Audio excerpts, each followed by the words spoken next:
A solidão na literatura.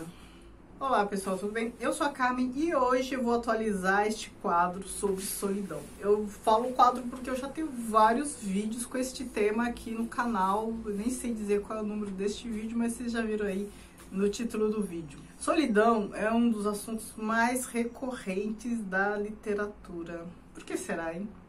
Mas antes de começar a comentar as 3 obras que eu trouxe para mostrar para vocês, vou pedir para vocês se inscreverem neste canal. Caso ainda não sejam inscritos, que me sigam no Instagram, Que Vida do Mundo. Comentem, compartilhem e vejam as opções para membros do canal, né? Temos vídeos semanais com conteúdo exclusivo para membros e tem um pouco de tudo. Comparação de livro com filme, contos interpretados, analisados, melhor dizendo, leitura compartilhada e várias outras coisas. Dê uma olhadinha nas opções. Bora lá, o primeiro que eu vou mostrar é Robinson Crusoe. Este é um livro clássico sobre solidão, né? Aliás, o Robinson Crusoe, ele é sempre utilizado como um exemplo de isolamento em comparação. A gente usa muito em sala de aula, né? Tipo assim, a realidade de Robinson Crusoe lá sozinho numa ilha para explicar fenômenos culturais, sociológicos e tudo mais.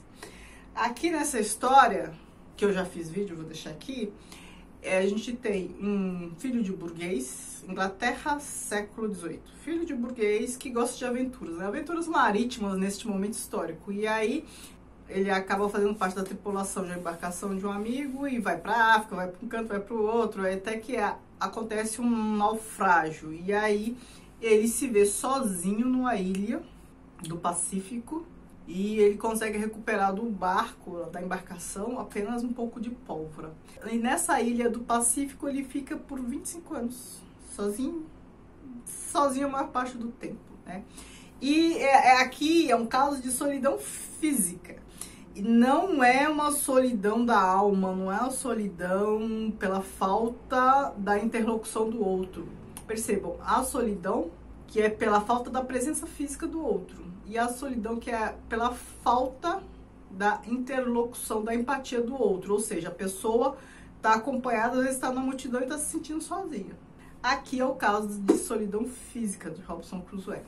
Na história, ele não parece ter nenhum problema emocional por estar sozinho, muito pelo contrário. A solidão fez com que ele refletisse mais sobre algumas coisas, se tornasse uma pessoa até mais pia, com mais fé, né? Mesmo porque tem a ver com a idade também, né? Então ele foi muito jovenzinho, passa 25 anos, já é um homem de meia idade, começa a pensar melhor sobre a vida, sobre as coisas e tal.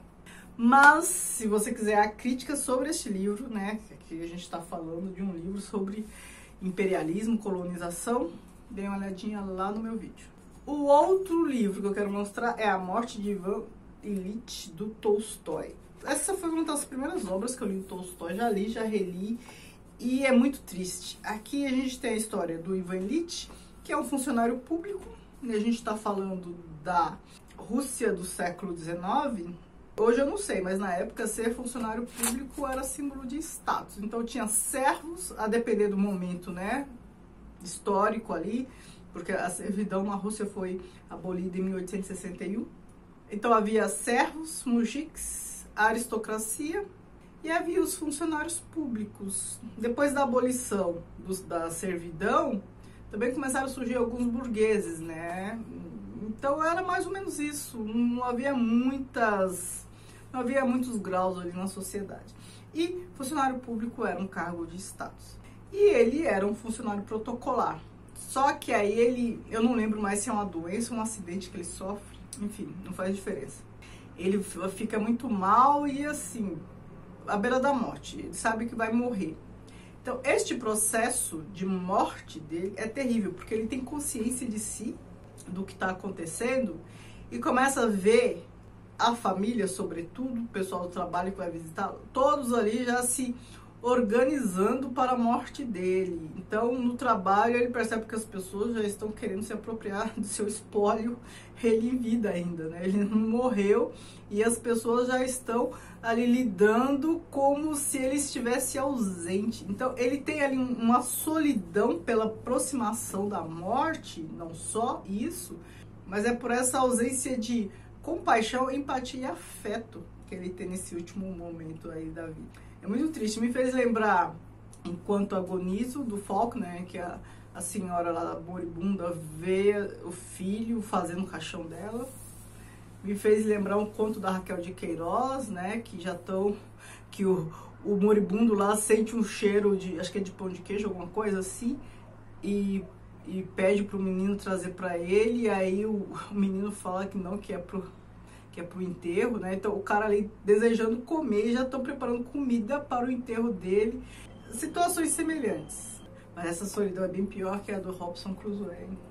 E aqui uma outra solidão, que também é por falta de empatia, falta de interlocução, mas aqui é um pouco diferente, que é o caso de Peso do Pássaro Morto, da Aline B. Mas aqui é um pouco diferente, porque ali no caso do Ivan Illich, todos sabem da condição dele, todos ali conhecem o processo pelo qual ele está passando, né? Reconhecem que a situação, que ele está ali na reta final. Aqui a situação dela não é bem assim, é uma solidão, né, de alma, de espírito, mas as pessoas não sabem o que ela passou, o que ela está passando. Já fiz um vídeo sobre este livro também, acho que desse só não tem sobre o Ivan Illich, mas os outros dois sim. Aqui a gente tem a história de uma garotinha, né? Iniciei a história de uma garotinha com 6, 7 anos, 7, 8 anos. E depois a história dela vai sendo contada em intervalos assim de, sei lá, 10 anos mais ou menos. Por aí, não é tão regular assim. Mas aí ela perde a amiguinha quando é pequena, ali porque o cachorro morre, a menina morre, então ela tem esse trauma. Depois na adolescência, 17 a 18 anos, também tem um trauma maior e ali acontece uma coisa que acaba com a vida dela para todo sempre.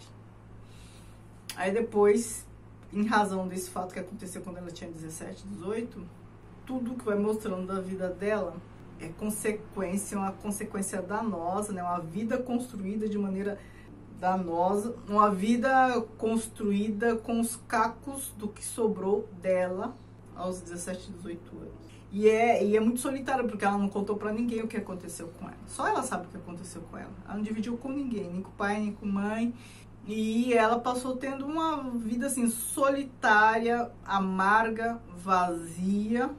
Não vou dar spoiler, não vou falar o que aconteceu. Amarga, vazia até o fim, né? Então, o livro termina quando ela tem, acho que 58, 60 anos. E a gente vai acompanhando essas etapas da vida dela. E ela arrasada e solitária em razão do que aconteceu quando ela era adolescente, né? Jovenzinha. Esse livro é muito triste. Então, assim, dá uma agonia de ler por conta do sofrimento dela, por conta de tudo que ela passa, por conta do que ela se torna, como ela se torna, a pessoa que ela se tornou por conta do trauma e tal. Então aqui temos 3 livros sobre solidão. Essa solidão aqui é mais tranquila, quer dizer, ficar 25 anos numa ilha deserta talvez não seja tão tranquilo assim. Mas não nos causa pena, a gente não sofre ao ler essa obra porque o personagem não sofre, né? Aqui é a solidão da ausência física do outro, não é uma solidão espiritual por falta de interlocução, por falta de afeto, compaixão das pessoas, como é nesses 2 casos. A falta de afeto e compaixão das pessoas, mais nessa obra aqui do Tolstói. Aqui é uma solidão por falta de interlocução, por falta de afeto também, por falta de tudo isso que eu falei aqui, com a diferença que as pessoas não sabem o que aconteceu com ela. É difícil ter empatia se ninguém sabe o que aconteceu, o que está acontecendo, porque ela é como é. Certo? Então, 3 obras boas para indicar para vocês, cada um do seu jeito. Me digam se vocês já leram, o que vocês acharam, se vocês gostaram ou não. Quais outros títulos vocês sugerem para este quadro, para eu ir atualizando. Eu vou adorar saber. Muito obrigada, beijos e tchau, tchau.